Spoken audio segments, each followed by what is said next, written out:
उद्धव ठाकरे ने विधायकों को एक चिट्ठी लिखी है और अपना साथ देने के लिए विधायकों को शुक्रिया कहा है। भावुक चिट्ठी है।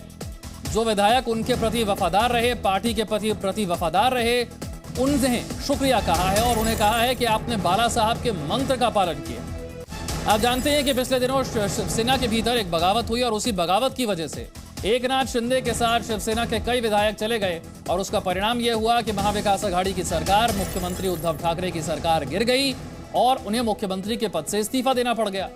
अब जब महाराष्ट्र में एक नई सरकार बन चुकी है, अब उद्धव ठाकरे ने अपने विधायकों के नाम एक भावुक चिट्ठी लिखी है और कहा है कि आपने बाला साहब के मंत्र का पालन किया है। जो इस स्थिति में भी पार्टी के साथ खड़े रहे, पार्टी के प्रति वफादार रहे, उनके लिए शुक्रिया कहा है कि आप बिना किसी धमकी के वफादार बने रहे। इस चिट्ठी में यह लिखा गया है, आपने शिवसेना को ताकत दी है। वो विधायक जो एकनाथ शिंदे के साथ नहीं गए, उनके लिए चिट्ठी है। आपके स्वस्थ जीवन की मैं कामना करता हूं। उद्धव ठाकरे की तरफ से यह चिट्ठी शिव सैनिकों के लिए, उन विधायकों के लिए जो बगावत करके एकनाथ शिंदे के साथ नहीं गए, उद्धव ठाकरे के साथ बने रहे, पार्टी के प्रति अपनी निष्ठा दिखाई।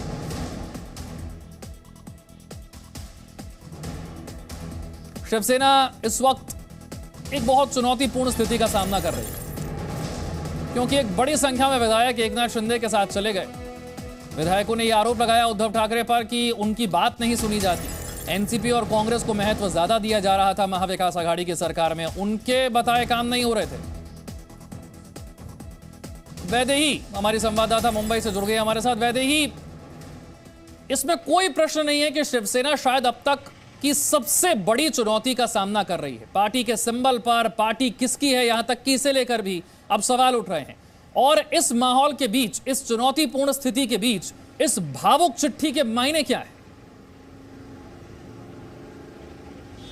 जी बिल्कुल, जैसे कि हमने देखा है कि फिलहाल शिवसेना बहुत ही कठिन दौर से गुजर रही है, हम ऐसा कह सकते हैं, क्योंकि पिछले 55 साल से जिस तरह का संगठन रहा है उसमें पहली बार इस तरह से इतनी बड़े पैमाने पर जो है वो बगावत फिलहाल दिखाई दे रही है। और कहीं ना कहीं अभी जो सांसद है, नगर सेवक है, जिस तरह शिंदे गुट से जुड़ने की कोशिश कर रहे हैं, उन्हें रोकने के लिए शिवसेना का ये भावनिक पत्र अपने शिव सैनिकों के लिए यहाँ पर दिखाई दे रहा है।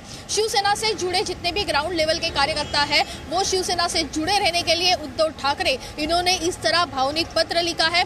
इसके पहले जिस तरह से आह्वान किया गया था, उसके बाद में चैलेंज किया गया था, फिर एक बार आह्वान किया था और अभी भावनिक पत्र जो है वो उद्धव ठाकरे का इसी बात को लेकर फिलहाल दिखाई दे रहा है। जिस तरह से बगावत, जिस बड़े पैमाने पर बगावत जो है वो शिवसेना से दिखाई दी थी, कहीं ना कहीं अब 12 सांसद जो है शिवसेना के, वो भी शिंदे गुट से जुड़ने की कोशिश कर रहे हैं, ऐसी भी जानकारी मिल रही है। और इसी प्रकार से कई सारे नगर सेवक पार्षद जो है वो भी शिंदे गुट से जुड़ते हुए आपने जिस बात का जिक्र किया, मेरा यही सवाल था कि अभी तक जितने विधायक गए हैं एकनाथ शिंदे के साथ, ये लिस्ट कोई खत्म तो नहीं हो गई है।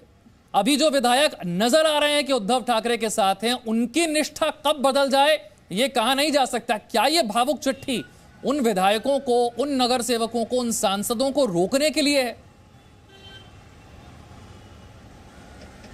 जी बिल्कुल विशाल, जिस तरह से भावनिक पत्र हमें दिखाई दे रहा है, कहीं ना कहीं अभी जो 14 विधायक जो है वो फिलहाल शिवसेना से जुड़े हैं, अभी भी जुड़े हैं, और वही काफ़ी सारे विधायक जो है वो एकनाथ शिंदे इनके संपर्क में है, ऐसी जानकारी भी मिल रही है। और यही विधायक फिर एक बार एकनाथ शिंदे को जाकर ना जुड़ जाए, इसीलिए ये भावनिक पत्र उद्धव ठाकरे इन्होंने लिखा है। और जिस तरह से बातें सामने आ रही है, जिस तरह से एकनाथ शिंदे गुट की तरफ से कहा जा रहा है कि कई सारे सांसद उन्हें जुड़ने की कोशिश कर रहे हैं, जैसे कि हमने देखा है नवी मुंबई, कल्याण डोंबिवली के काफी सारे पार्षद भी जो है वो शिंदे गुट से जुड़े हैं, उन्हें रोकने के लिए ये भावनिक पत्र जो है वो भावनिक पत्र का इस्तेमाल फिलहाल शिवसेना कर रही है, ऐसा ही कहा जा रहा है। उद्धव ठाकरे सारे अपने लोगों के लिए, ग्राउंड लेवल के कार्यकर्ताओं के लिए, नेताओं के लिए ये भावनिक पत्र चिट्ठी के मायने क्या है, ये वैदेही ने आपको बता दिया। उद्धव ठाकरे सत्ता तो गवा ही चुके हैं, ये आप जानते हैं कि उद्धव ठाकरे की सत्ता तो चली गई है, अब पार्टी को बचाने में वो जुटे हुए हैं। इसीलिए आज विधायकों को यह भावुक चिट्ठी लिखी गई है। विधायकों के समर्थन पर उन्हें शुक्रिया भी कहा गया है। वहीं वर्धा से शिवसेना के सांसद रामदास ने दावा किया है कि 12 सांसद शिंदे गुट को समर्थन देंगे। वहीं शिवसेना ने सुप्रीम कोर्ट से बागी विधायकों के मामले पर जल्द सुनवाई की भी मांग की है, जबकि शिवसेना ने दावा किया है कि महाराष्ट्र की बीजेपी सरकार ये गैर कानूनी है। ये जो भावुक चिट्ठी है, इस चिट्ठी में लिखा क्या गया है इसे समझिए और इस चिट्ठी के मायने क्या हैं ये भी समझिए। बिना किसी धमकी के जो विधायक वफादार बने रहे उनके लिए ये चिट्ठी है। उनकी तारीफ की गई है, उन्हें शुक्रिया कहा गया है और कहा गया है कि आपने बाला साहब ठाकरे के मंत्र का पालन किया, बिना किसी धमकी के आप पार्टी के प्रति वफादार बने रहे, आपने शिवसेना को ताकत दी। शुक्रिया अदा किया गया है उन विधायकों का जो इस मुश्किल परिस्थिति में शिवसेना के साथ बने रहे। आपके स्वस्थ जीवन की कामना करता हूं। इस पर संजय राउत ने क्या कहा है ये भी आपको सुनवाते हैं। फिर एक बार सर्वोच्च न्यायालय में एक फैसला हो रहा है, उससे पता चलेगा क्या इस देश में डेमोक्रेसी लोकतंत्र है, बचा है, क्या इस देश में संविधान कानून है या उसकी भी हत्या हो गई है। उस बारे में फैसला करेगी देश की सर्वोच्च न्यायालय। महाराष्ट्र की जनता ने, देश की जनता सर्वोच्च न्यायालय के तरफ बहुत ही आशा और अपेक्षा से देख रही है। हमें विश्वास है। तो संजय राउत जो हैं वो सुप्रीम कोर्ट के फैसले पर सब कुछ टिका है, ये समझ में आता है उनके बयान से, क्योंकि डिप्टी स्पीकर जो थे, जब ये नई सरकार नहीं बनी थी एकनाथ शिंदे की, तब डिप्टी स्पीकर की तरफ से 16 विधायकों को अयोग्य करार देने के लिए नोटिस जारी किया गया था। हालांकि मामला सुप्रीम कोर्ट में है, सुप्रीम कोर्ट कोई फैसला सुनाता उससे पहले